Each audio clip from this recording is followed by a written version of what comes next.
arrest fears and why David Ndii was probed. That is the front page of the dailies. And it was a long time, for David Ndii to be in police hands, and the DPP recalling his file, even as Raila Odinga now expresses the fear of police going for more of his allies to intimidate them. But what did you make of the entire David Ndii saga yesterday? Yeah, I would say that Honorable Raila's fears are valid based on the fact that David Ndii was arrested in a way that is not the proper way of arresting a person. Right. There is always a charge sheet that is supposed to be given when somebody is to be arrested for a particular charge. Which was not the case when it comes to, David Ndii.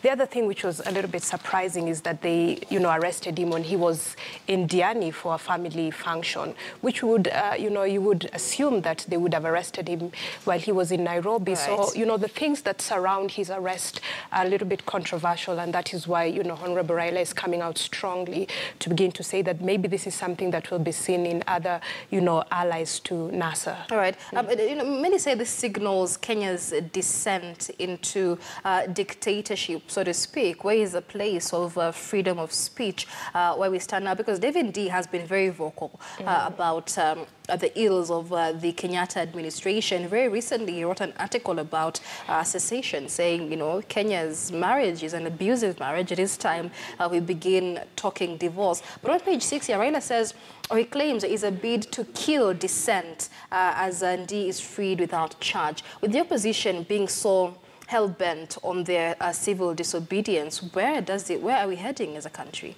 It's very true that we have freedom of speech in this country, but of course on the other side we would imagine that when the government would begin to feel that there are people who are really pushing the envelope, that they would come out very strongly in opposition to this. So this is something that maybe we would expect when it comes to matters of dictatorship. We would assume that the government would take the right channel when it comes to dealing with some of these issues, and that is a narrative that needs to be put out there. We also have to remember the situation that we find ourselves as Kenyans. We are in a very volatile place, and even though we want to keep the stability of the nation, we have to do it right. And this is not a play that will only be done by the government. The opposition also needs to come in, because at the end of the day, it's for the sake of the people. This push and pull has to come to a place where people are able to dialogue and to be able to reach to a consensus. All right. And of course, it remains unclear really why David Ndii was arrested from the authorities. The charge sheet read that he was being arrested for questioning for incitement to